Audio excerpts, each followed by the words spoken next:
એક બિઝનેસમેન પતિની પત્નીનો 35મો જન્મદિવસ, આંકડા તમે યાદ રાખજો. હવે 35 35મો જન્મદિવસ, પણ એ ભાઈ છે ને એ ટૂરમાં, બિઝનેસ ટૂરમાં વ્યસ્ત, એટલે એના બર્થડેના દિવસે એ પોતે સદેહે ફિઝિકલી હાજર રહી શકે એમ નહોતા, એટલે એણે એક ફૂલવાળાને ત્યાં ઓર્ડર આપી દીધો અને એવી બધી વ્યવસ્થા ગોઠવણ કરાવી કે એના પત્નીના 35મા જન્મદિવસે ગુલાબવાળો 25 ગુલાબના ફૂલનો ગુલદસ્તો લઈને એના ઘરે પહોંચી જાય. ઓકે, 35મો જન્મદિવસ, 25 ગુલાબના ફૂલ અને પાછી ભેગી ચિઠ્ઠી ને એમાં એમ લખેલું કે હું તને એટલા જ ગુલાબના ફૂલ મોકલું છું જેટલા વર્ષની તું લાગે છો. હતી 35ની, ફૂલ મોકલ્યા 25, વાંધો કાંઈ નહોતો.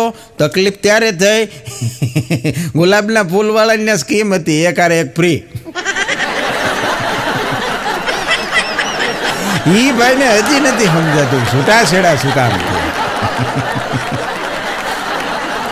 ચિઠ્ઠીમાં લખ્યું હતું હું તને એટલા ગુલાબના ફૂલ મોકલું છું જેટલા વર્ષની તું લાગે છે. ઓલાએ 50 નાખી દીધું.